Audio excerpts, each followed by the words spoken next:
Oh, Lori Pratt has joined us. Oh.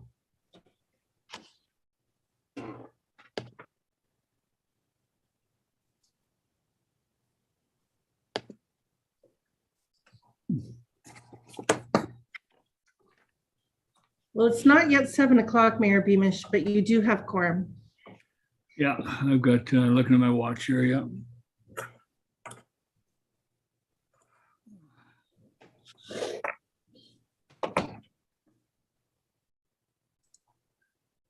Hi, Lori.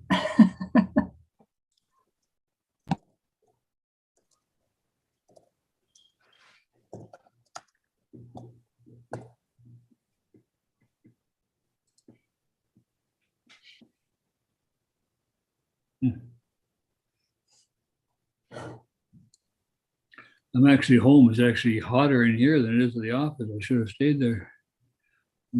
It's nice and cool where I am right now. Yeah, yeah. Okay, I have 7 o'clock. We'll call this meeting of the regular meeting of council for July 26, 22 to order. And we are being held electronically, and we're honored to gather on the unceded territory of the Squamish Nation. I want to thank everybody for being here tonight. It's busy times as we try to move through July so that we can take time off in October, August, and so we are fitting meetings in and projects in. So ask firstly for approval of the agenda. Is there anything else that council wanted to add to the agenda tonight or not on there? Or Councillor Ludwig?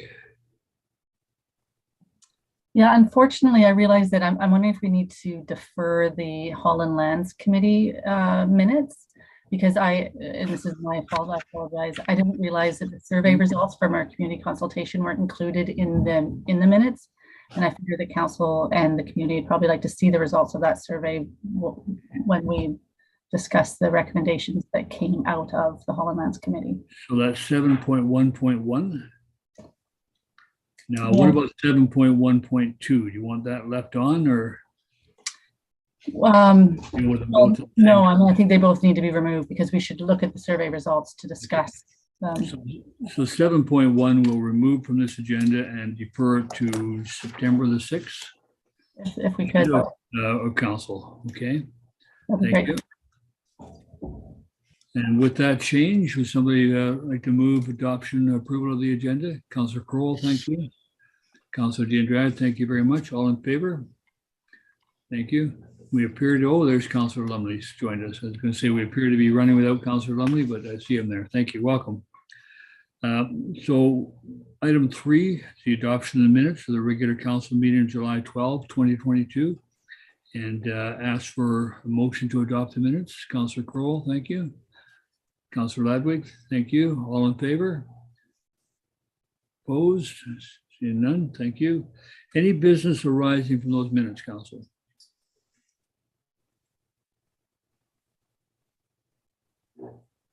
Okay, seeing none, we'll move on to item 5, which is inquiries. This is our first inquiry section of the evening. This is inquiries relating to anything that is on the agenda tonight for council consideration. That way we can have the benefit of your input before we make decisions. So invite anybody to make yourself known to the corporate officer who will invite you to join the meeting. I see no hands raised, Mayor Beamish. Okay, thank you very much. We'll go to item 6, which is committee reports. The first is the receiving the minutes of the intergovernmental meeting of March 30, 2022, and that the motion that they be received. Councillor Crowell, Councillor D'Andrade, thank you. All in favor? Thank you very much. Now, could I have a motion to receive all minutes, correspondence, and minutes and correspondence that are on the agenda tonight? Councillor Crowell, thank you. Councillor Ludwig, thank you. All in favor? Thank you very much. That way make it much easier and I don't have to stumble over myself all the time. Minutes of the Public Art Committee. Does anybody have any questions? These have been received now. The committee continues. It's summertime. We're hoping to have installations starting soon of public art. Some details being worked out on some of the pieces, and some are ready to go. So we should see over the next period of time things happening. Councillor Kroll? Thank you, Mayor Beamish. I noticed that one of the installation is on the Coles site. And are you able to shed any clarification on that? Because that property is for sale, so. It'll be on the Coles site. It'll be on our right of way if it's anywhere. So if it's Okay, so it'll be on the seawalk in adjacent to the Coles site. Exactly. Yeah. Okay, thank you. Yeah, they're working with staff in terms of locating them. Yeah. Thank you, sir. Okay. Committee of the whole minutes for July 12, 2022. Is there any questions arising there from anybody? Okay. Item 7.3.2 is a 2020-2023 permissive property tax exemptions for the 2023 tax year. A couple of recommendations came out of that, and that was the first one was that the roll for 389.005 for 744 to 746 Franklin Road be granted a 100% permissive property tax exemption for the 2023 taxation year, and that bylaw 1273/2019 be amended accordingly and brought back to council in September for approval. And that prior to the 2023 intake process, permissive property tax exemption policy 2.8 be brought back to committee for review with revised criteria reflecting support of affordable housing as the highest priority. This was a recommendation from the committee, and how would council like to deal with that? Would anybody care to move that? A move by Councillor Ladwig, second by Councillor Kroll. Any further discussion before we vote on it? Understand what we're doing here? We're only granting the permissive exemption right now for 1 year, and then council will revisit that again next year. Okay, so all in favor? Thank you very much. That's approved. Any opposed? Councillor Lumley opposed. Record that, Councillor Lumley.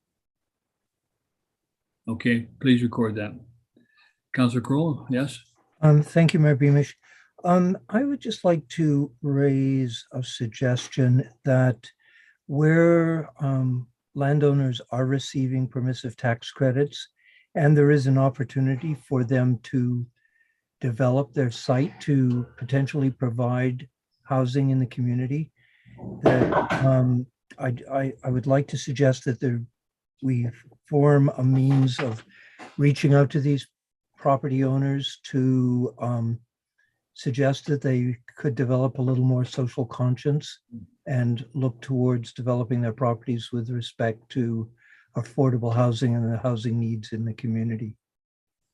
I think that's a good idea, and I support that. I think possibly the way to do that, every year, I believe, it could be every 5 years, but we require them to fill out a form to say that they are still entitled to the permissive exemption or applying for it. Maybe that'd be a time to do that when we're reviewing the permissive exemption for the next year, to make it very clear that we would like to see those property owners become participants with the community in these areas. Go to Councillor Ladwig first. It's just an interesting idea. I'd just like to understand it a little further. Councillor Kroll, are you thinking like perhaps a church could open up its doors in the evenings for a winter shelter? Or like, what do you mean by that? No, I'm suggesting that there are properties in this community that are receiving permissive tax credits that have huge parking lots, unutilized property.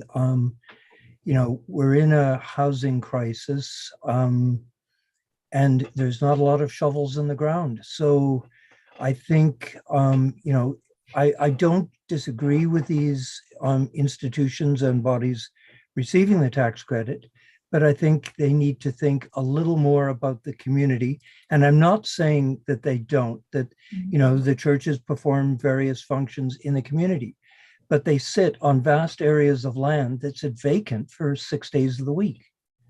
And, we don't have a lot of land in the community, and there is an opportunity. There are groups available like the Affordable Housing Society, the Workforce Housing Society, who are more than willing to work with these people to help them develop their properties, and for them to continuously be receiving a tax credit when they could enhance their contribution to the community by, working with us to help meet the housing crisis. So I think it's a unique opportunity for some of these groups to step up to meet the community need. Councillor Diandrad? Thanks, Mayor.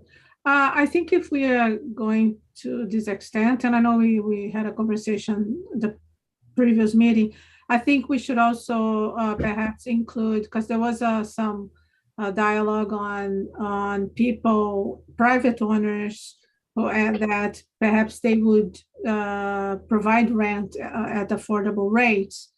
And I think this should be also considered, and perhaps an impact study, because even though it is a priority, but we need to understand what's the impact. But perhaps the suggestion is, this could be a discussion. Are we including just the institutions that currently receive the permissive tax, or are we going to include any person that will offer affordable housing? I'm suggesting at this point that it's the people that are receiving permissive tax credits, because in a lot of cases, they are sitting on properties that are underdeveloped and underutilized. Director of Finance, you're with us in the audience, I see. Do we go to the institutions, those organizations annually, or do we go to them once every 5 years to confirm their status? Through Mr. Mayor, we go annually. There's a confirmation of use process that we send out letters and can get the recipients to confirm via a form that they're still operating the site at the same use as was outlined in their original application. Okay, thank you. So that could be an opportunity to use that kind of contact we have with them on an annual basis to encourage them to consider those. Not everyone has the opportunity, but to encourage them to consider their future plans for the properties that they have. That applies to Good Samaritan as well. They at one point in time were considering an expansion proposal. So that it would be interesting to see, asking them when we go out what their plans are, and those that have surplus properties, and asking them what their plans are. So I certainly support the idea, and maybe we can find a way to make that work. Thank you. Yeah, thank you. I think it's something that certainly it will be next year. It'll be coming back to council for ratification again or actually review and ratification for another 5-year period of that. And that's certainly the time to look at it. Thank you. Okay, we'll go to the Garden Suite Review 21 survey results. And the recommendation coming from the committee was the Garden Suite policy updates reflecting the community feedback be prioritized in budget considerations for 2023. Recall that conversation. Anybody prepared to make that recommendation? Councillor Kroll, thank you. Seconded by Councillor Diandrad. Conversation around that. Any clarification? Okay, seeing none, I'll call the question. All in favor? Opposed? Seeing no opposed. The next is to, and this is coming forward tonight. Recommendation of zoning bylaw be given first and second reading. Let's see, they get the right street. Yeah, this is 504 South Fletcher. The zoning bylaw amendment bylaw 1065-67 2022 be given first, second reading. That a virtual public hearing be scheduled to begin at 5:30 on September 6, 2022. And further, that council accepts the community amenity contribution letter prepared by Pamela McLaren and Steve Bailey. So this is not first and second reading of the bylaw this time. This is just kind of the recommendation from the committee that it come to council for first and second reading. So somebody move those recommendations from the committee. Councillor Kroll, Councillor Ladwig seconded. Any further discussion on this? Seeing none, I'll call the question. All in favor? None opposed. Thank you very much. That's approved. From the Committee of the Whole of July 26, 2022. I think we all remember that one fondly. This is a recommendation for the zoning bylaw to rezone 609 Glen Road to reduce the minimum lot size from 555 square meters to 500 square meters. And the recommendation that a bylaw 1065-69 2022 be forwarded to council for first and second reading, that the virtual public hearing be scheduled for September 6, 2022, and further, the council accepts a community amenity contribution offer letter prepared by Ann Plessy, Werner Plessy, Robin Plessy, and Dustin Ingram. We'll call that conversation. Moved by Councillor Diandrad, seconded by Councillor Ladwig. Any further discussion, council? Seeing none, all in favor? Thank you, that's approved. July 6th is going to be a busy day. Administration reports. Chief Election Officer. Now, the Chief Election Officer, are you present? Would you like to bring this forward? Corporate Officer? Yes, I'm Corporate Officer, Chief Election Officer. This is our cost sharing agreement with the school district number 46. The School Act requires that we assist with their election of their trustee, and they are obligated then to compensate for a share of the costs. Historically, we have paid 1/3 of the costs, which is reflected in this cost sharing agreement. There's been some minor adjustments from previous years in that we've added a clause that in the event that the town should need to hire a consultant, that the school district and the town will meet again to discuss any impact on those costs in the cost sharing agreement should that event arise. Apparently that did happen in 2018. And then we did a little bit of tidying up, a very small amount of tidying up in the sections 1 and 2 with regard to the tasks. They were things that we were already doing that are now just articulated there in sections 1A through E and 2A through E. So what we're seeking is for council to approve. The school district has already approved this and executed the document, and I need authorization for Mayor Beamish and myself to do the same. Thank you, Corporate Officer. Questions? I'll go to council. Councillor Crowell. Are you moving it? No questions, sir. I was just going to move the recommendation. Okay, thank you. Do I have a seconder? Councillor Diandrad, thank you. It is open for questions or discussion. Is there any questions or discussion of this? No, seeing none. We'll call the question. All in favor of the recommendations? Thank you. And any opposed? Seeing none, thank you. That passes, and thank you, Corporate Officer. And don't go away. You're up next. This is a Privacy Management Program and Policy. Yes. Thank you. Thank you, Mayor Beamish. This is something new that we are tackling. It's the other half of our freedom of information. Our CAO is the head, and I am the coordinator of freedom of information and of administering Freedom of Information and Protection of Privacy Act at the town. And our privacy side of it was weak. And the ICBC staff team that I work with for our information sharing agreement asked to see that we had sufficient privacy measures in place. And after going through what we had, they deemed that they were inadequate. So they did renew our information sharing agreement, but on the condition that before the next year's comes up for renewal, that we would improve our privacy management program at the town. I worked with the materials provided through the Office of the Information and Privacy Commissioner. They have a guide. Much of this language has come through that guide. I'm not sure exactly how some of the next steps would actually play out when we take them on. And there's the beginning of a conversation in staff is really what this is. This memo was originally drafted for our directors meeting and was circulated to staff. And I wanted it to come forward to council as well, because of course it's an organization-wide program and will result in some significant measures likely being taken on, but as time and staff capacity allow.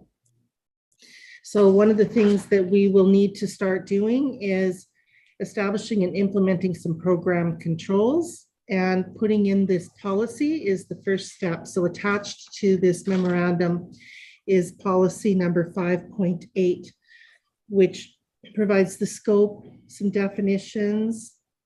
It's really about accountability, that we take responsibility for how we manage information that we collect, personal information that we collect about people in our community or that we work with, and how we use that information, and being careful to do that, and putting in some sort of inventory of the information that we collect, the purposes that we collect it, and then putting in some care about what we can and cannot do to use or disclose that information, and what to do if there's an accidental or unintentional disclosure of information or breach of privacy, and how to document and report those incidents where that could occur.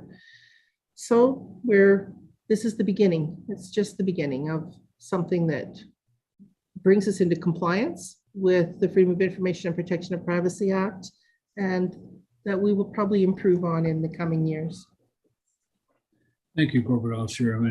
I read the report and understand it. I don't see a recommendation here to adopt the policy. I assume you want us to, because it's all dated and for implementation and starting as of the 26th. I have a question regarding the policy under number 14, responsibilities. You have the staff in there, then you have employees, volunteers, and service providers. You think that council members and the mayor should be added into that list of responsible people? It wasn't originally a legislative policy, so it was just a staff policy. I was told by ICBC that it wasn't a requirement that council adopt this policy. If I do bring forward one that captures council as well, then yes, it will need to be revised to capture council. But at this point, it's a strictly administrative policy and not a legislative one. So this is a policy that is being put into place internally, an operational policy, an administrative policy, and nothing that we need to do at this time. So it's just for you to receive right now, and but that will be coming in the near future. Okay. Council, any questions? Council Dean Dredd. I think it was just a clarification, because when there's here about complaints should be directed to clerk at Gibsons, but if it's an internal policy, so the public won't know. So I'm just a little bit confused. I'm sorry, which section are you referring to? Access to personal information. The written request may be made by contacting the responsible department directly or by making like a 11.2.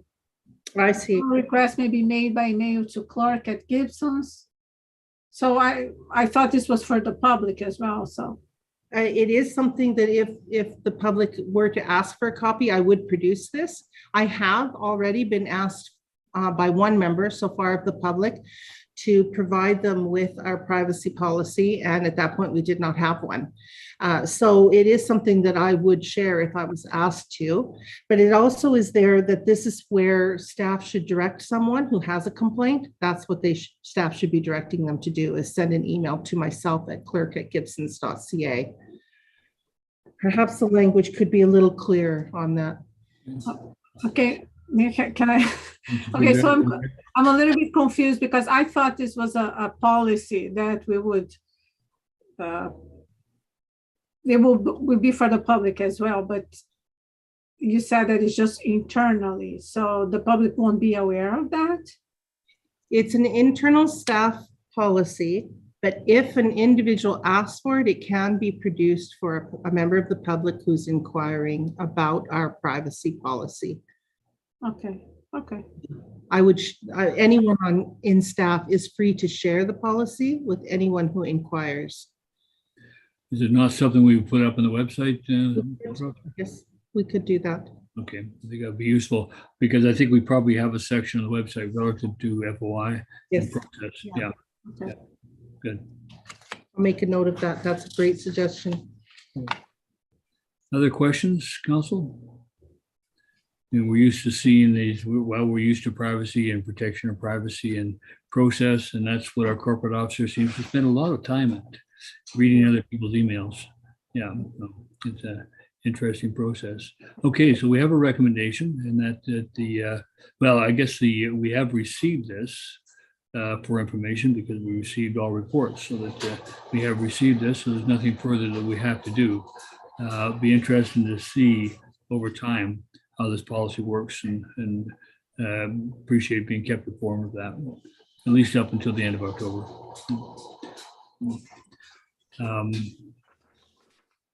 Council reports. At this point in time, we give council an opportunity to share what you've been doing and who you've been doing it with.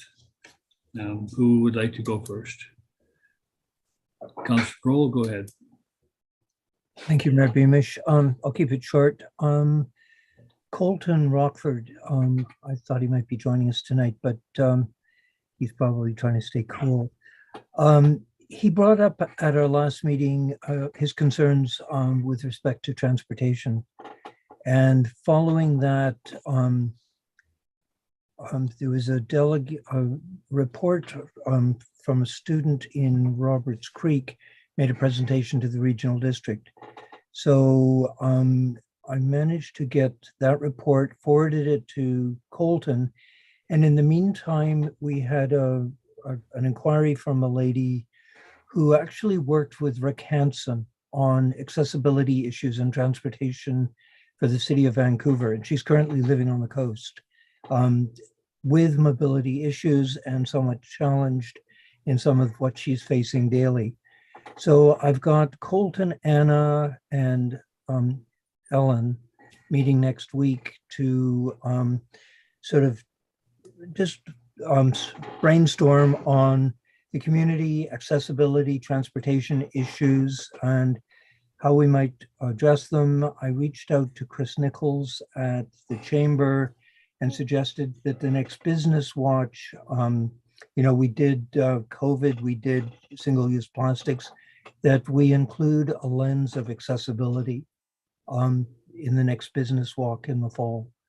So we're having a meeting next week. Last week, as you may be aware, sorry, I don't think Councillor Ladwig managed to get any salad rolls. But Mayor Beamish and Patrick Weiler joined us at the kids cooking camp at the market. And I do apologize because you arrived earlier than I thought you would have. But anyway, and I didn't see your text message until after the class. But anyway, it was a great opportunity for the kids to meet the mayor and our MP. So it was good. Yesterday, I had a meeting with Jerry Sapersky, Mike Alsop, and David Reed. Just looking at some of housing opportunities where, as a group, we might try and motivate people to consider putting a shovel in the ground. At the emergency housing meeting yesterday, there was some fairly good news. Gitan Royer is working with a local property owner to hopefully get something moving on his property, which holds great potential. So that's about all I have to report at this point. Thank you. Councilor Kroll, thank you. Thank you. Councilor Ladwig. Yeah, I thought I should take this opportunity to let council and the community know that I've decided not to run again in the fall. It actually makes me kind of sad to say that because much to my surprise, I've really enjoyed being on council far more than I even expected to. I really enjoyed working with all of you. I think we're very fortunate to have a very balanced and respectful council. And I think a lot of that is due to your leadership, Mayor Beamish. So I'm really grateful for that. And I'm really grateful that you stepped up when you did. So thank you very much. And thank you to all of you, because not only have I enjoyed working with you, but I feel I've formed a friendship with all of you over the last 4 years. And yeah, I'm kind of sad to be leaving, but I my oldest is hitting the preteen years, and I'm feeling like I need to be home and and present for her as she goes through those tumultuous years. And so yeah, I think I'm going to step back on this next turn. But yeah, I want to thank all of you, and I wanted to thank all of our staff. I think we've got a really incredible team of people that support this community in a way that very few communities, I think, have the benefit to enjoy. So thank you to everyone, and good luck in your elections in the fall. It was hard for me to say this because I was really debating it. I've been debating it for a long time, but I wanted to let the community know now, in case there's anybody out there that is contemplating running. I thought maybe over the summer months it might encourage them, knowing that there'll be an open seat. So,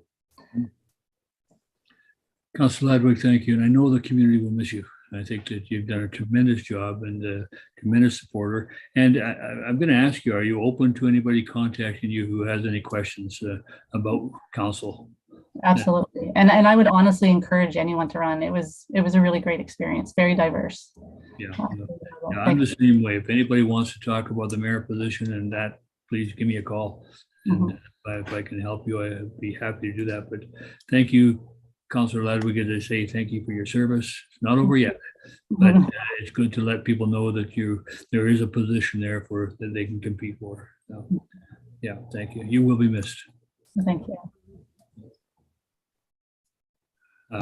Others to report? I'll go ahead. I did meet with Patrick Weiler, and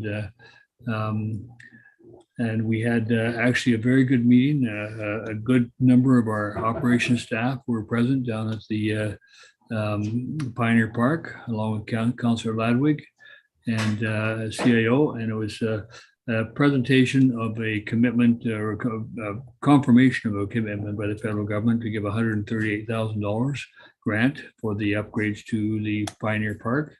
The check, we're told, is in the mail, so that, but I'm sure we'll look forward to receiving that.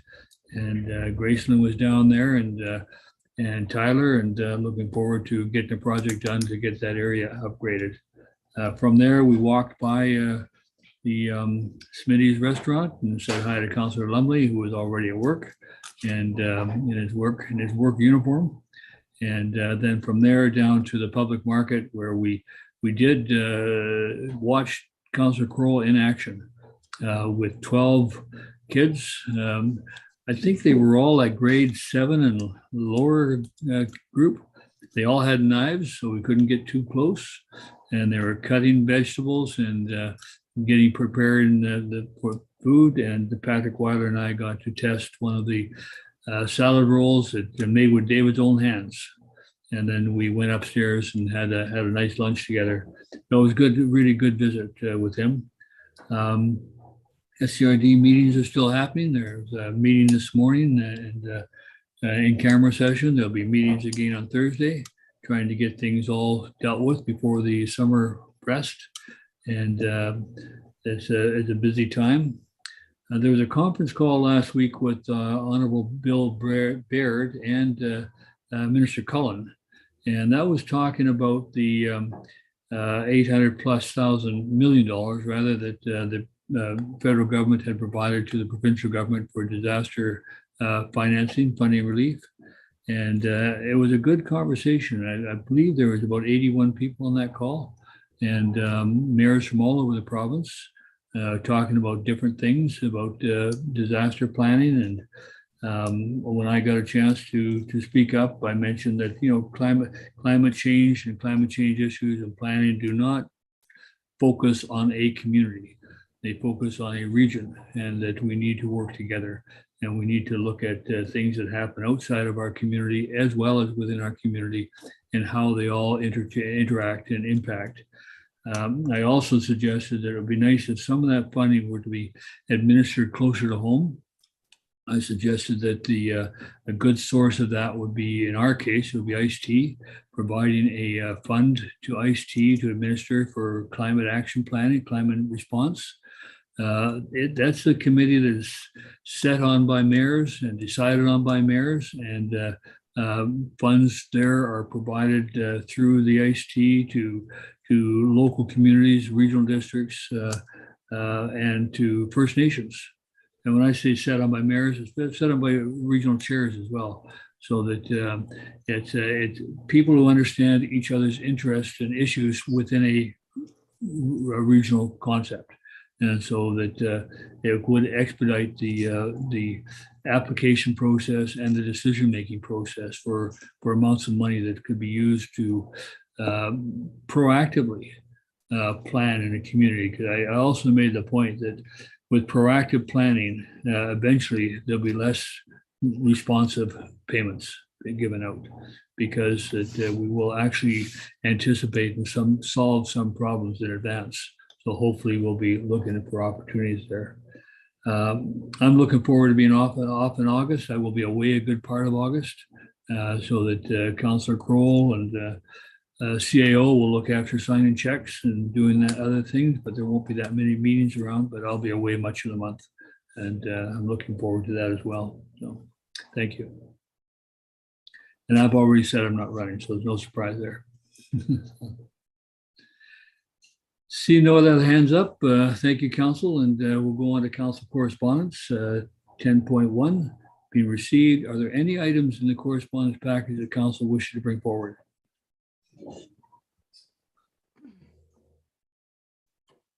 Councilor Diendrad, go ahead.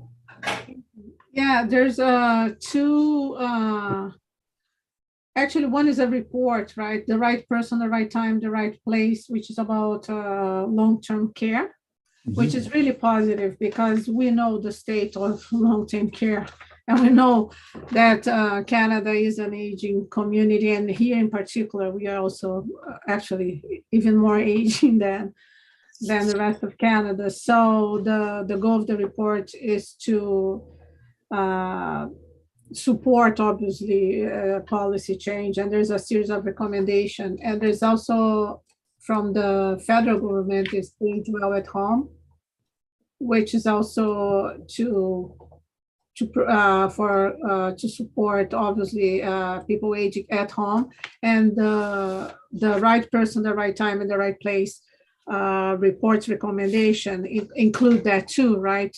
I think just being a long care facility, there might be better options than that. So I appreciate these two actions towards seniors.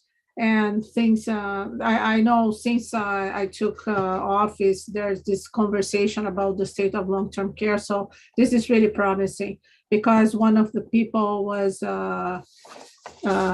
what's her name, Isabel Mackenzie, which is a long-term seniors advocate and very respectful person among others. In this council reading files, there's also the natural asset, lower watershed climate adaptation through natural asset project, which is quite exciting. I'm so excited that we are getting to this stage of really implementing environmental change, not only at the policy level, but on the ground. So this is very promising. Can I talk about the other, or should there's a letter about on the council reading files of 18 about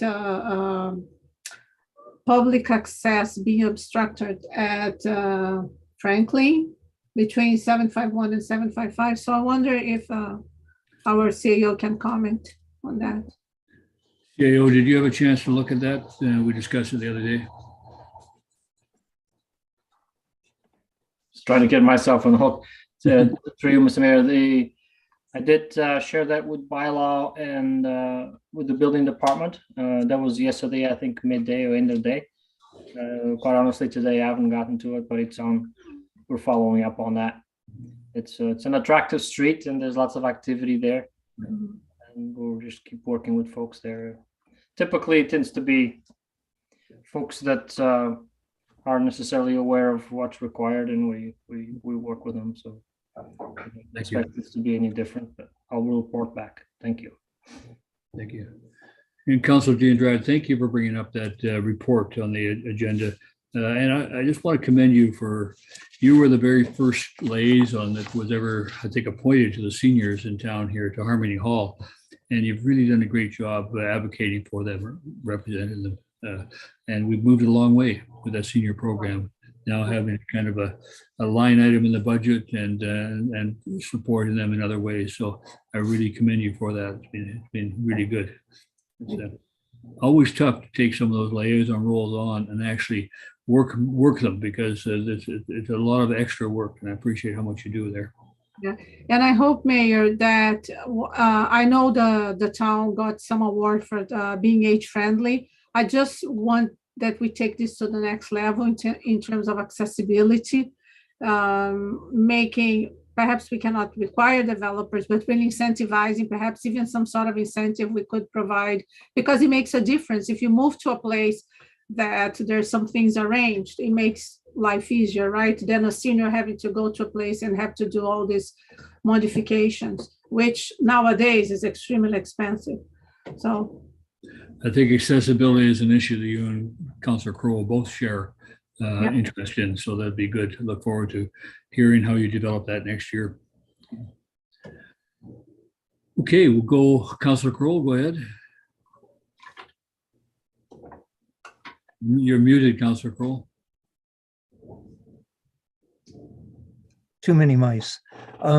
Councillor Denvetti did mention a couple of things that and I mentioned this afternoon at Committee of the Whole about the grant opportunity, which is for federal funding towards natural infrastructure funding, which closes on September 27th. So perhaps there's an opportunity, that we can double up on our grant applications. In case we don't get the one, we might get the other.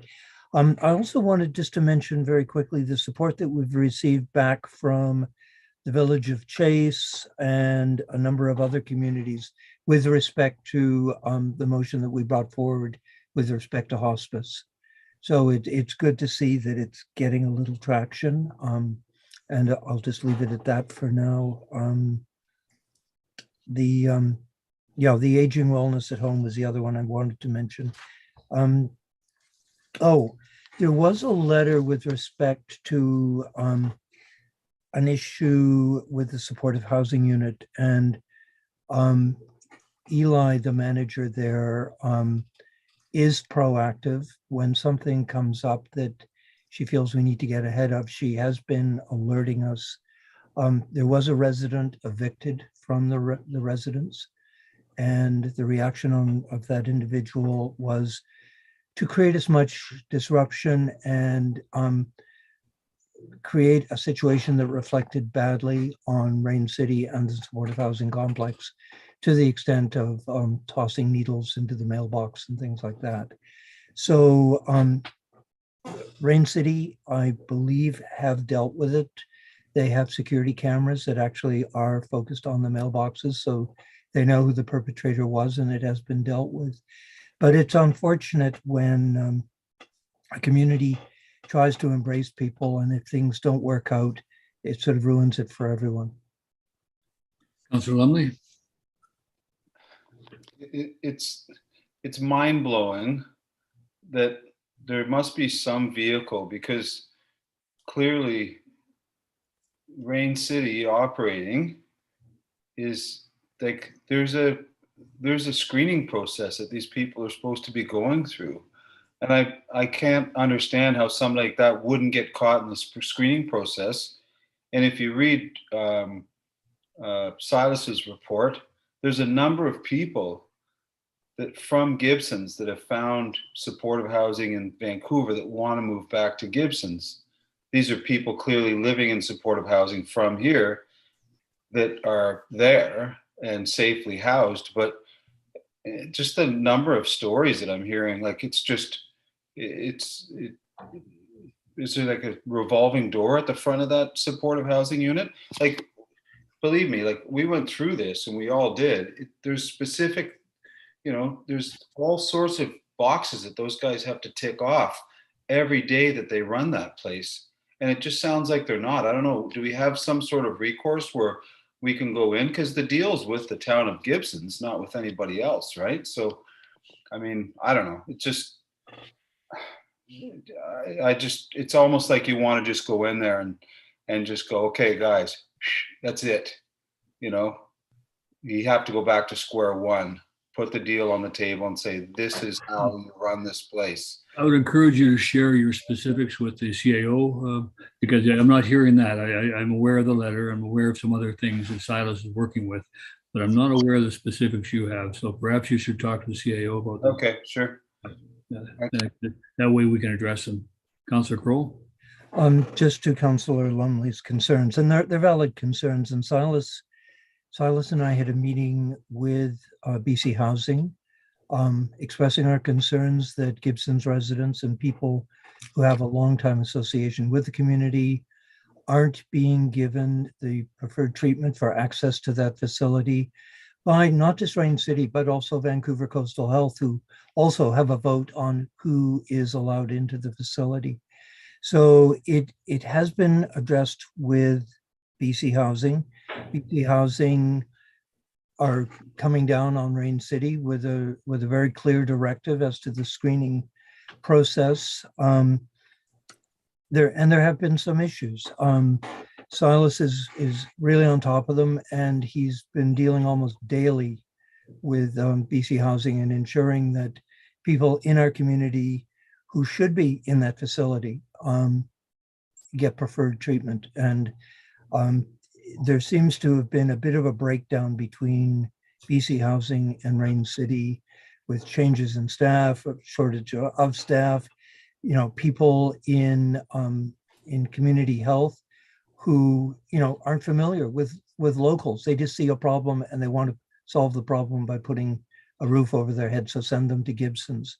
And that's not the mandate that we set out with BC Housing. And it's been very clearly pointed out to them at the meeting that we had with the CAO of BC Housing and 4 other members of his staff. And they have in turn addressed it with Rain City and some of the other groups that are making the decisions with respect to who gets into our supportive housing. But I agree, we can't just let it drift off to the back burner, because as soon as we let it drift off, then that's when, we have a problem, let's put them in the supportive housing in Gibsons ahead of someone who should be in there.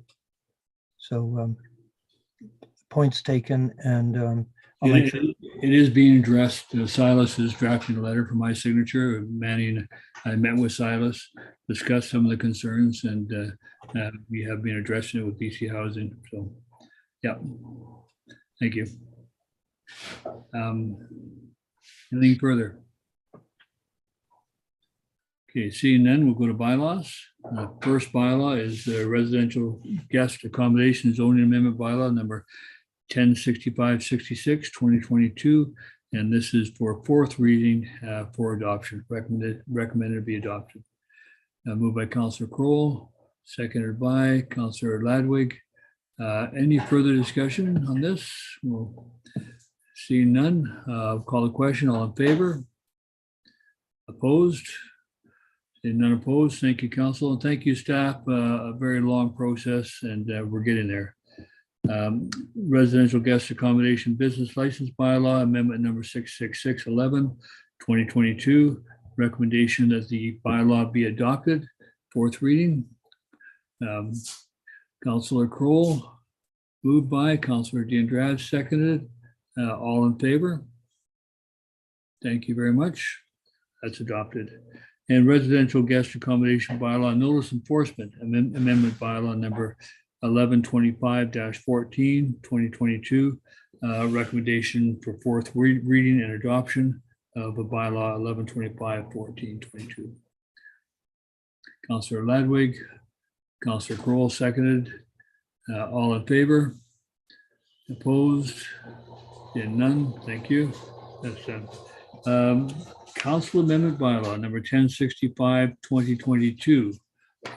This is to give it 1st and 2nd reading. You're familiar with what this project is, Council. This is for zoning amendment bylaw 1065, 2022. 1065-67, 2022. Okay, looking at this, look, they're all 1065, but yeah, so 64, 67, 69. So this is for first and second reading. Council. Councilor Ladwig moved, Councilor Diandrad seconded. All in favor? This, thank you.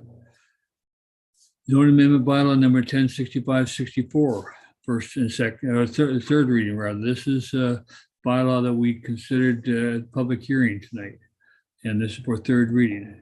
I'm going to moved by Councilor Lumley, thank you. Seconded by Councilor Crowell, thank you. I'm informed council that I'm going to vote against this bylaw. I'm still not satisfied with the parking situation. We created a bit of a monster when we gave a variance to the supportive housing. The monster is continuing. There's no temporary solution that I think that would satisfy me on that parking. I don't know how many of you do go up there and see what the parking nightmare is. It's exasperated in school when school is in, because the parking along that street with parents dropping off and picking up their kids is multiple times greater than it is on a normal day. It's not going to get any better. I don't believe we can compromise our bylaws by not requiring the parking to be put in place consistent with a bylaw. So you either put the parking on the site that is required to service the site, or you build a smaller project, and that's my view. And unfortunately, it is a challenge, I know, for owners, but maximizing what you can do in a lot should not be the only objective if you are going to have to compromise the town's bylaws. So that's my position. So I'll let you know that in advance. Councilor Crowell. I appreciate your concerns with respect to parking in the area. And, the town in agreement gave BC Housing a variance with respect to the parking requirements of the site.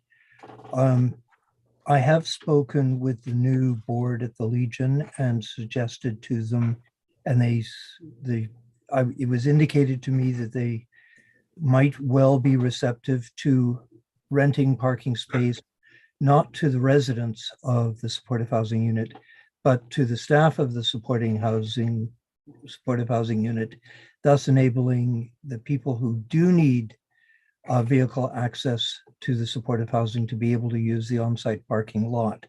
It might not completely solve the problem, but we gave what we're ostensibly doing is killing one project because we can't enforce a bylaw that we have in place with respect to another project. We gave BC Housing permission to reduce the parking on their site, and it's turned into be a bit of a problem. But it's a problem of our creating, and to kill a housing project which ostensibly is meeting the requirements in the midst of a housing crisis. Maybe the people who might want to work and live in this community can live in cars on a shay. I don't think that's a viable option when someone is trying to build housing that is proposed to be at entry level, or at least accessible to new young families. We sat in the report from the fire chief. We've lost members in our fire department because they can't afford to live in our community. How far do we push the envelope of people not being able to live in our community? Maybe it'll just become a community of wealthy people who shop at Costco, and all the businesses eventually close down because there's no workforce. So I think it's more important that we enforce our bylaw with respect to a previous decision and not kill a project that's trying to comply. And I'll leave it at that, but I'm totally in support of the project. Councilor Ladwig. I'm totally in support of increasing density in strategic locations throughout Gibsons to try to support the affordable housing crisis. I think we need to be taking a really long, hard look at where we have identified high density and make sure that we move some of that high density to areas that are cheap to build on, don't have an ocean view, because that certainly doesn't lend to affordable development. And obviously they have, if it's cheap to build on, it means it's environmentally safe to build on, it makes it cheaper to build on and all of that, thinking of the aquifer, for example. So I totally support increasing density in strategic locations in Gibsons to try to address the affordable housing crisis. And I think that should be a top priority. That would be one of my outgoing messages to the next council, is to look at the OCP and with the lens of affordable housing in our land use designations.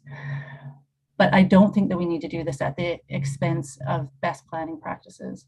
And for me, best planning practices means that the developments that we approve match the intent of the land use designation in the OCP. And when I look at this project, I don't see medium density residential. I see high density. And I think, we have to go about this in a balanced way. People that purchase a home should be able to have faith in their local government that they're going to apply the policies and guidelines that they have in power the day that they buy their home, so they can make informed decisions. If whoever's living in that neighborhood bought it thinking that it'd be medium density around that street, not high density. And I just think there's kind of a precedent being set right now where we're letting the density increase regardless of the expense on the other bylaw requirements like parking. And I don't think that's best planning practices. I think we need to step back. If this individual, we could have lowered the density at that site, no problem. I would have, we could have reduced the number of units. We're asking Stonehurst to reduce their number of units, and he's got high density.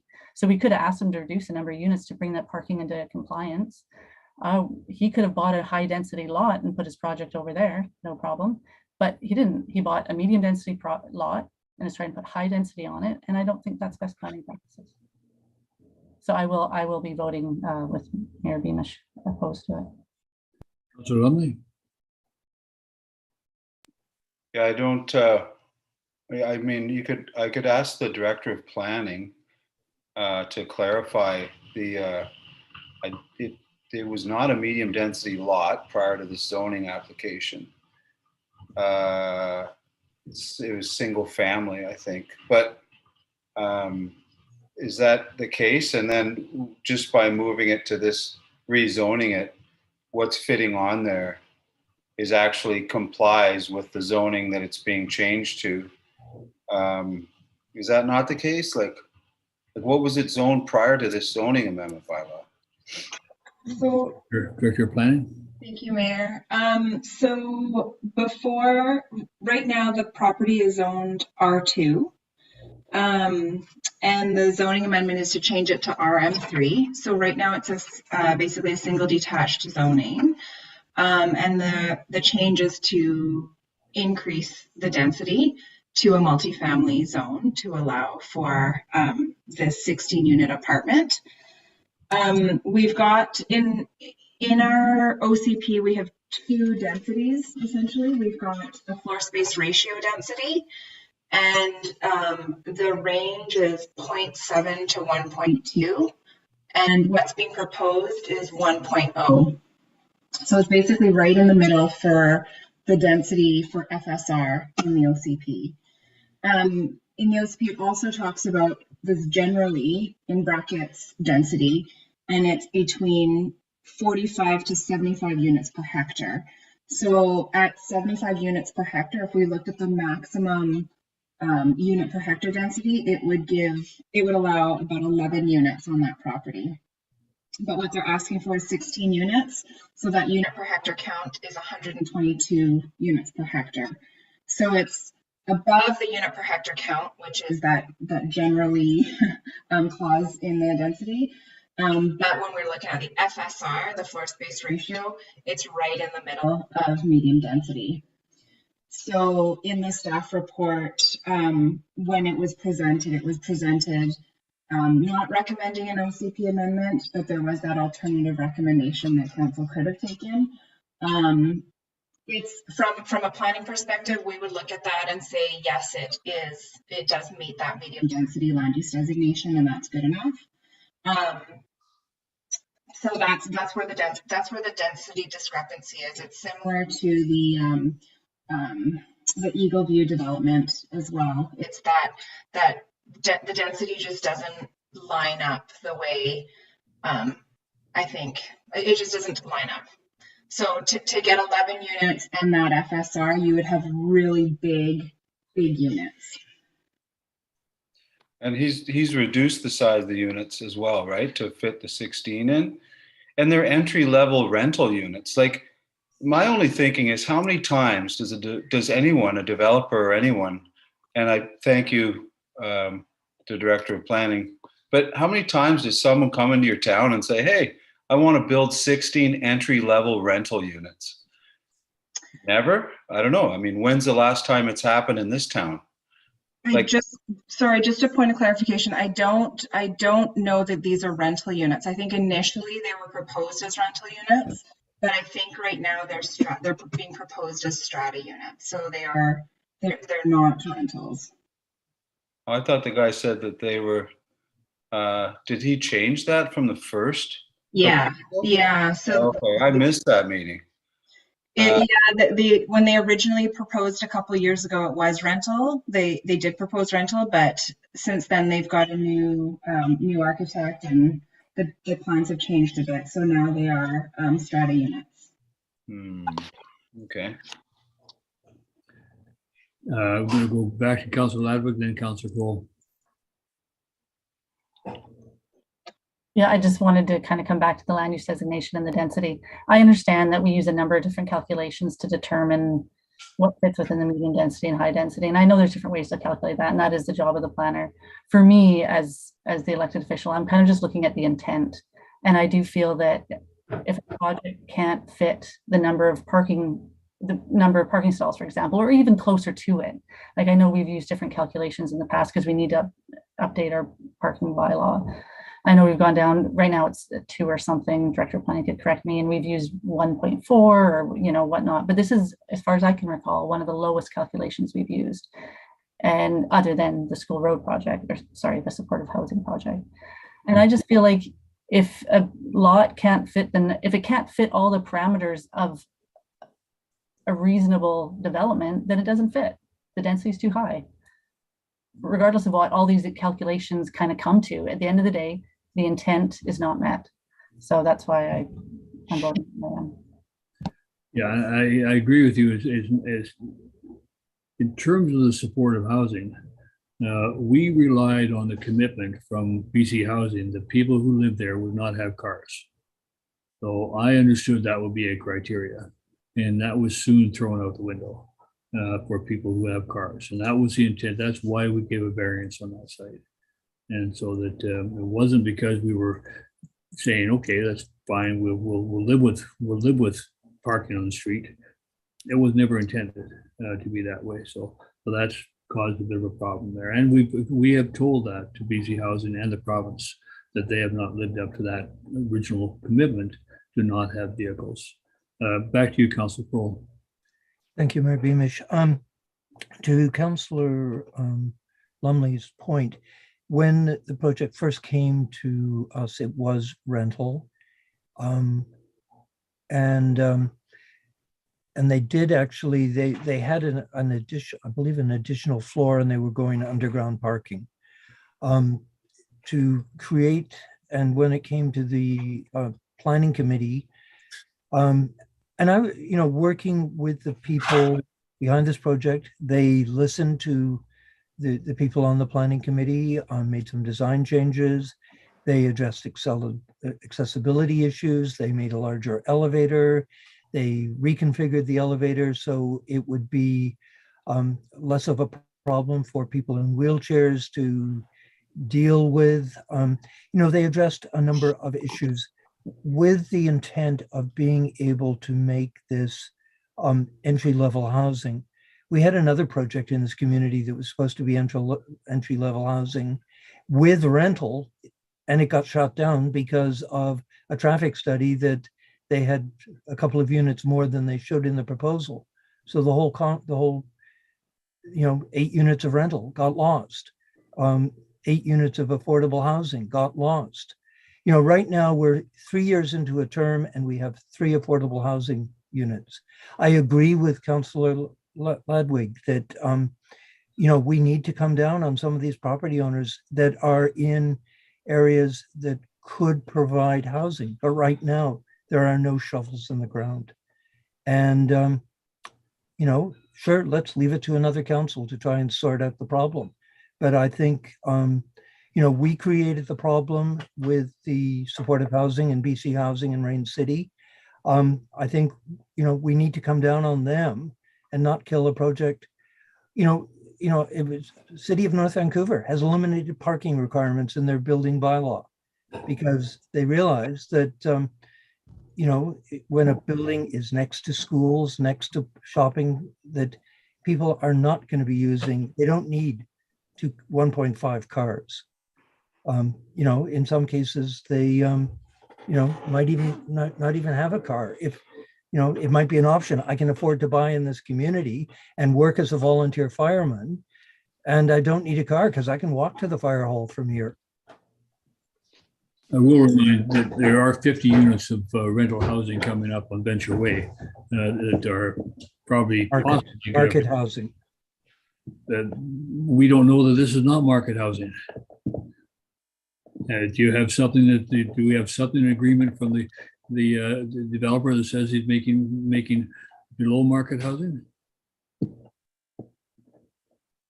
Nothing. At the meetings, he suggested that it was affordable entry-level housing. Yeah. And yeah, depends where he lives today. Councillor Ludwig?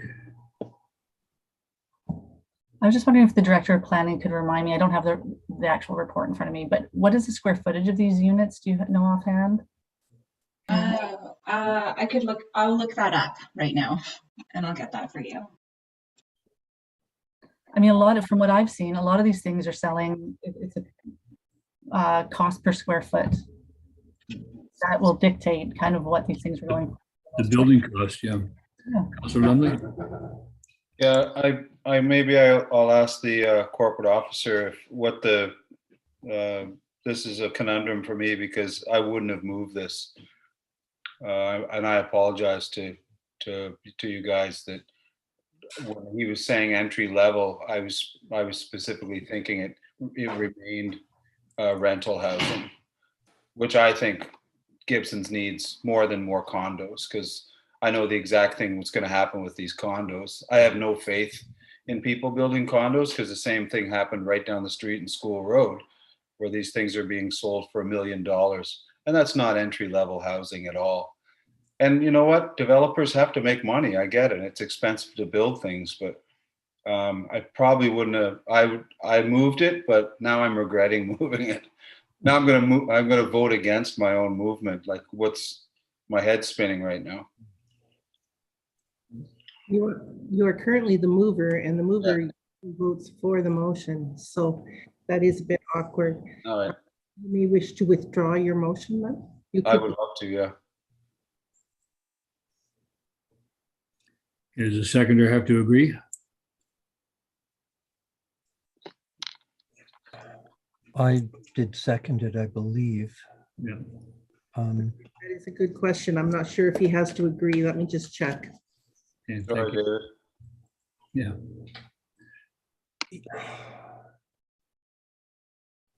While we're waiting, the planner has her hand up. Director of Planning? Thank you. So I can answer Councillor Ladwig's question. The units range from 636 square feet to 920 square feet. On level 2 and level 3, they range from 632 square feet to 1313, so 1,313 square feet, which is the largest unit size.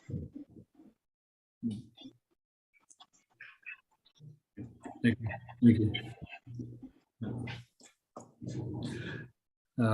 Councillor D'Andrade. Thank you, Mayor. Well, I'm happy that people are struggling right now because I have been sympathetic with this project because obviously the developer addressed height and then he was addressing accessibility, which is important to an aging community. And also we need housing. But since our last meeting, when we gave the first and second reading, I have been struggling with the zoning because yes, it meets FSR, which is, to me, is the massing, right? And that was a worry with me because you don't want huge massing in this lot because you have the houses around. So I was very satisfied. And, but the fact that, to me, it's gonna set the precedent. It's like, I agree with Councillor Ladwig, because we are with Stonehurst, for example, we are talking about density. And I disagree that FSR and number of units is the same, because number of units has to do with our capacity, and our capacity, it's completely tied up with the aquifer. So if we don't stay within our means, and I see that, I understand that we need housing, and that's why there's a part of me that I want to approve all this project because we need housing. But then there's the other phase of the issue, that if every project that comes forward, and most of them, they request rezoning, and is always upzoning, obviously. And we don't know, so what's going to happen with all these lots that are already zoned? And keep asking for density increases. And what happens? And some, we are limited by the aquifer. And frankly, we know right now, actually, the waterline report was pretty good so far, but we already have a lot of developments going on. So it's very hard to make a decision when you get a zoning that the proponent is going way beyond the number of units. And I feel that if I say yes to this project, how can I say no to the next? And that, to me, is a real struggle.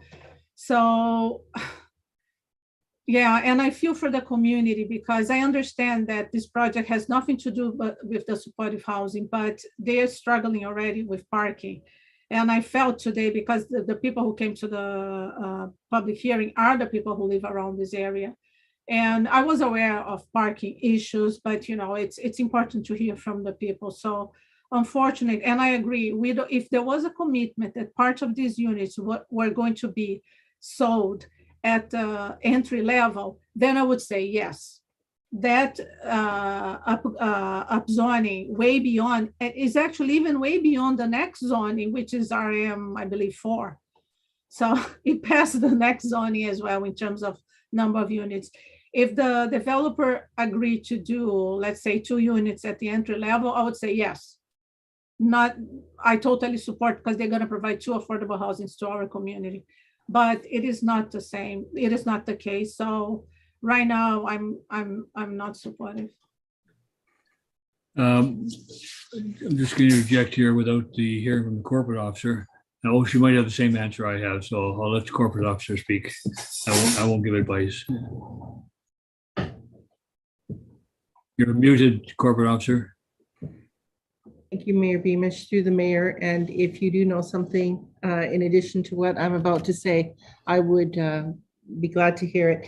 My notes indicate that if a member of council has made a motion and after discussion regrets making that motion, they can seek to be recognized by the chair and seek the chair's permission to withdraw the motion. Okay, I have nothing that indicates it requires a seconder. I'm reading a guide to Robert's Rules of Order, withdrawing a motion. The maker of a motion may withdraw his or her motion any time before a second or after a second with the consent of the second at any time prior to the board acting on the motion. Thank The you. second may withdraw his or her second at any time before the board acts on the motion. If the second is withdrawn, the motion will die unless the motion receives a new second. So the motion is on the table. If the Councillor Lumley were to choose to withdraw it, Councillor Kroll could leave it on the table and not assent to that. Okay. Councillor Kroll? Thank you, Mayor Beamish. And 2 points. Councillor Lumley brought the motion forward to get it open for discussion. This project came to the planning committee twice. It came to committee of the whole at least once. It's blatantly apparent which way the vote's going to go on this. So right now we're treading water. and wasting even more time and not solving the housing crisis, or even creating more housing in the community that potentially might bring down prices to make more things affordable. You know, this is a project that, you know, Councillor Andretti is concerned about water.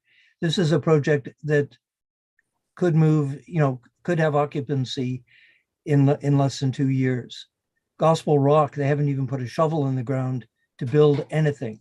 So being concerned about our water capacity to Gospel Rock, I think is perhaps being, you know, one in the hand is worth however many in the bush. And right now, but you know, it's quite obvious where this is going to go. So I'll just shut up now. Councillor Lumley. Yeah, I'd like to withdraw my original motion, only because, again, I apologize. I clearly misunderstood the change from entry-level rentals to entry-level housing, which I don't believe. So I just have a hard time believing it. It's no disrespect to the developer or anything else, but I have two people that run a successful business in town in the same industry as mine, and they're paying like $2,900 a month to live at the place on School Road. I think it's called the Murray. So it was purchased by someone and now they're renting it for $29,000. This isn't entry-level housing by any means of the imagination. And I fear the same thing will happen now that it's been stratified. So I would like to, yes, I'd like to remove my initial motion if I could. Councillor Crowell, do you agree? You know, I don't think there's any question of where this is going to go. So I would call the question and let's just move on. You know, I think we've wasted enough of everyone's time. Planning, the architects, the developers, people that had hope that we might be making a step towards affordable housing in the community, but so be it. So the only thing, and I don't mean to berate you on this, but the only thing by not defeating the motion, we still have a zoning bylaw that's gone through second reading. It can be amended. There are things that can be done, but if we defeat it, we start all over again.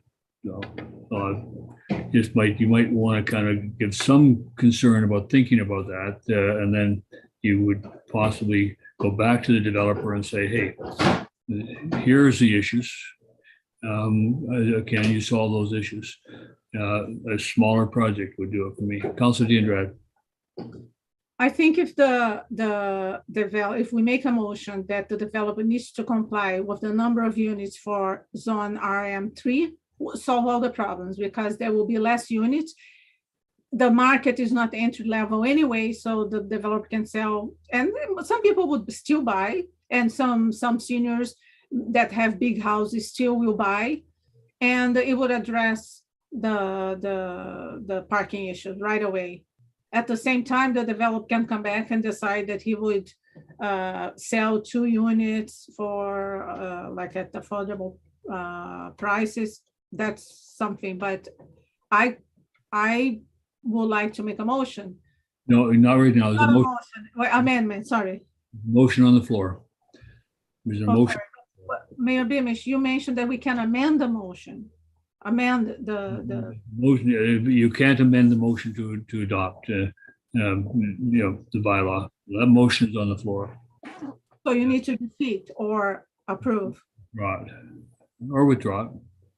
Councillor Lumley would like to withdraw it. That control is with Councillor Crowell right now. Oh. Yes, to consent. Yeah, Councillor Lumley can withdraw his motion. Consent? I'll consent to that. Okay, the motion is being withdrawn. So now we can look for further motion or discussion. Councillor Edwards? I shouldn't do this. Councillor D'Andrade had a motion she was working on there, so I'll let her carry on. Councillor D'Andrade? Thank you. I think the motion that the developer complies with the number of units for the zone, which is it's 10 or 11. I haven't done, I heard two numbers, 10 or 11. So I would, that's to me, it's the amendment. And then we would solve the parking issue and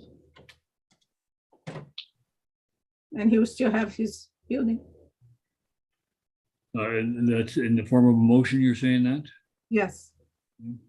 Do you have a seconder for that? The corporate officer has her hand up. Oh, she does, yes. Yeah. Thank you, Mayor Beamish. Through the mayor, I don't fully understand your motion, Councillor DeAndrade. Can you be a little more clear what it is you're asking the developer to do?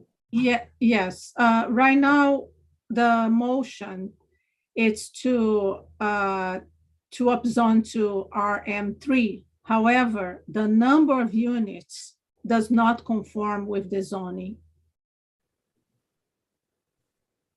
Well, I'm not sure about that. The Director of Planning? Thank you. I think I'm going to try and interpret what you've said, Councillor DeAndrade, because what was said is not correct. But I think what you're trying to ask for, and please correct me if I'm wrong, is you're wanting them to meet the maximum unit per hectare count in the OCP land use designation. Is that what you're asking for? Because the RM3 zone is the correct zone for what's being proposed. But if you're wanting to cap, if you don't want 16 units and you want 11 units, that's the units per hectare in the OCP. And what we could do is we could cap that density in a development agreement with the developer. So that's one. Yes. Okay, thank you. So that's one part of what you've talked about. And in terms of the parking, they have asked for a parking reduction. And so they're asking for 1 parking space per unit plus 2 parking spaces for visitors plus 1 loading space. So if that is not sufficient, so that would be a reduction in parking because they're asking for 1 parking space per unit and the zoning bylaw requires 1.5 parking spaces. So the second piece to this could be you could implement some of the recommendations in the parking study. So for example, some of the examples are to install a bicycle repair station, to install electric bike charging infrastructure, to provide membership to the Coast Guard Co-op for each strata unit. Or if you don't want to support any variance to the parking or any reduction, we could just remove that whole part of the bylaw to just remove that parking reduction. So those are just a couple options council can think about for changing it. Council, I appreciate your Councillor DeAndrade has proposed a motion, moved the motion. Has not been seconded yet. One of the options would be to, because it's so difficult doing these things on the fly, even though we have staff with us, to look at doing something and bring it back to September the 6th that would have, it could even include a housing agreement for affordable housing in some of the units, make sure I don't know what the developers would think about doing something like that sort of thing, but there's probably options that could be explored here that would meet most or all of council's concerns, and then we are ensure that we're having some even if it was just entry level or capping, or I don't know. But once we start doing this as a gaggle, the ideas flow, and it then becomes constructing a recommendation or a series of recommendations. Councillor Ladwig, then Councillor Grohl. I just want a point of clarification, just so I understand, and then a comment. So, Director of Planning, the 11 units, that would be the cap at what we consider medium density? I believe that would be the cap in the unit per hectare part. So it's still, it might be less than the medium density in terms of FSR, the way they design it. So I would still recommend, in terms of drafting the zone, use that RM3 zone, but we can cap the density with a development agreement.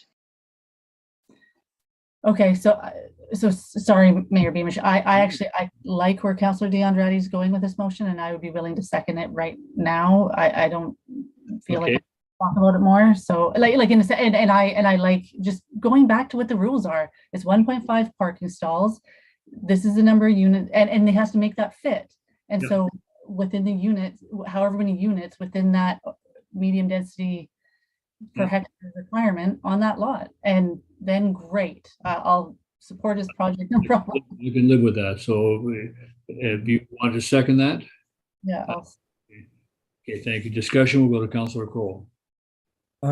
What I was going to suggest before it got seconded is that staff go get back to the developer and see if the project is viable at 11 units. You can throw all the requirements you want at it, but he's, from what the information he shared with us at the planning meeting, he needed X number of units to make it viable. Julian Burtnick came back to us and asked to increase the number of units in his project on Venture Way. There is a point at which you need a metric that makes a project work. So the motion I would have made is that staff go back to the developer and see at 11 units, does the project work? Yeah. You can still do that. You can still say it doesn't work. Councillor Ludwig? Just really quickly, do you know how many drawings I did for my lot? It doesn't always work. And then you got to go back. That's the way it goes. I can show you, I can send you a file of all the drawings I've got on my lot. He should get a bigger lot, or if maybe it's not viable, or, sometimes they work, sometimes they don't. Okay, Councillor, I don't know if Councillor Lumley's left us, but I'm here. You're there, okay. Yeah. Okay, so the problem with the FSR and the units per hectare not lining up is he'll just make the units bigger and sell them for more. And then you can throw your affordability out the window. Plus, if you take 1.5, the original plan, like instead of making him change all his plans, it already had, I think, 18 parking spots, did it not? Was it 18? Because it had 1 per unit plus. So it already meets the parking credentials if you just say leave the parking. It doesn't mean I do kind of understand the mayor. I kind of sympathize with throwing it back at him and saying, hey, what do you think? Like, where would you go? Kind of like what Councillor Corl's saying. It's like what do you think? Like, can you provide 2 affordable units? Can you guarantee that maybe 2 of the 600 square foot units will be, $400,000? Like, meet some criteria of affordability, and then move forward. But I kind of think putting it back maybe to the 6th. I know it's probably not what he wants to hear, but it almost makes more sense than, I agree with the mayor, like doing this on the fly is a little bit crazy, but anyway. No, he can always come back to us with an idea. We're giving him kind of an incentive to do that by saying, here's what council would support, but we're willing to hear you. So I'm going to call the question.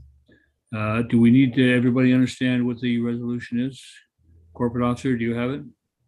The director of planning may have caught it better than I did. My understanding of it, and please correct me, Leslie Ann, if I didn't quite capture it correctly, is that council requires the developer to comply with the maximum number of units permitted in the OCP, which I have in brackets, cap the density, the units per hectare, so that it meets the medium density requirements, and that this be expressed in the development agreement. And I had to include the required parking spaces per unit, but my understanding is that's already there. So 1.5 is the requirement. So and he was proposing 1. His proposal meets it. No, yeah. You got 18. 1.5 of 11 is less than 18. And he's at 11, yes, at 11, you're right. Yeah, but yeah. So yeah, let's. If I caught it correctly, Leslie Ann, does that reflect what you understood? Yeah, I can work with you to finesse it a little bit, but yeah, I think that's the intention. Okay. Councilor stands. I'm going to call the question. All in favor of the resolution? Okay. Opposed? You want that recorded, Councillor Kroll? Thank you. Thank you. Okay. Thank you very much, Council. Very difficult to go through a public hearing and then, but, you know, I can honestly say that my vote to take it to public hearing was to hear from the public. And having heard from the public, it helped me to clarify my understanding of concerns and to make my decision clearer. So that process works. Oh, and for all of those out there who have mentioned to us that once we go to public hearing, we've already made up our minds, I can assure you that's not true. Thank you. So we're now at zoning amendment bylaw 1065-69 for 2022 for first and second reading. Remind me what that one is for, because I'm lost in numbers. This one, Mayor, is for Glen Road. So this is to reduce the minimum lot area from 555 square meters to 500 square meters so that they can subdivide their lot in half. That's good. Okay. Yeah. First and second reading, moved by Councillor Ladwig, seconded by Councillor Kroll. Discussion. Seeing none, all in favor? Thank you very much. Okay, unfinished business, we have none. New business, we have none. Notice of motions, we have none. I'm going to, well, we're here, and before we do anything else, I'm going to invite Director Pratt, if she'd like to say a few words to us.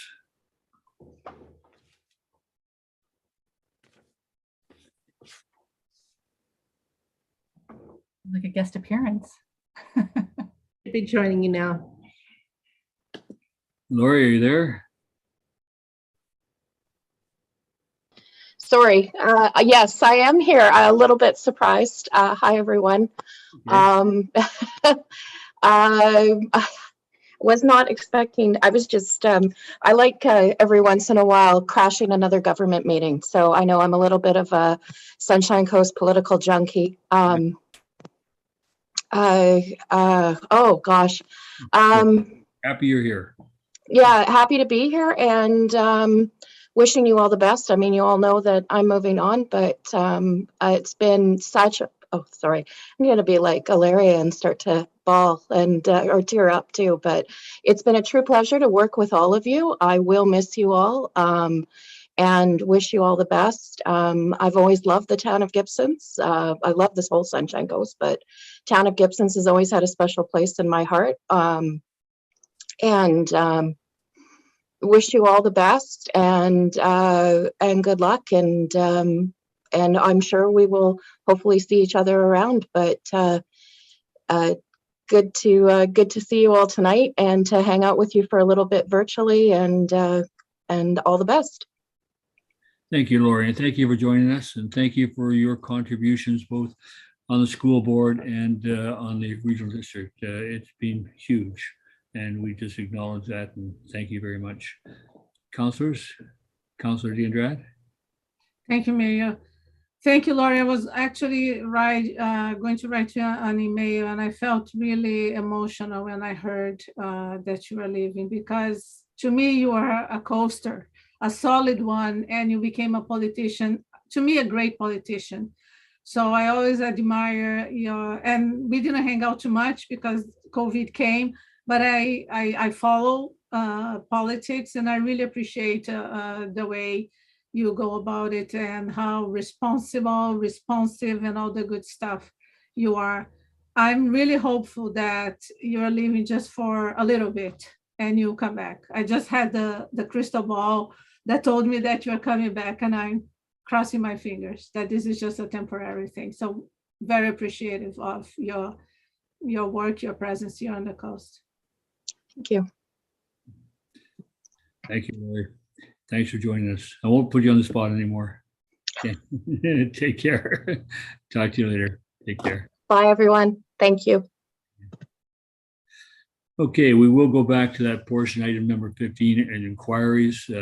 For anybody who's in the audience who has any questions they'd like to ask of council, and it can be of anything. Anyone has any questions, please raise your hand. I see no hands raised, Mayor Beamish. Okay, well, thank you. Well, thank you all for joining us tonight and sticking with us. It's some good lively debate tonight, and that's what it's all about. That's what local government's all about, coming to good decisions and not always agreement, but we have the right to talk to each other and talk to each other respectfully. And I appreciate that, Council. I would like a motion to close. We have an in-camera meeting. The meeting be closed in accordance with sections 91AE and 92C of the Community Charter, being personal information about an identifiable individual, acquisition, disposition, or expropriation of land or improvements if the council considers it could reasonably be expected to harm the interests of the municipality, and a matter that has been investigated under the Ombudsman Act, which the municipality has been notified under section 14 of that act. So make that motion. Councillor Crowell, thank you. Second by Councillor D'Andrade. All in favor? Thank you very much. Thanks everybody again. I'll give corporate officer an opportunity to clear the boards and to everybody secure their place. Take 5. We'll be back.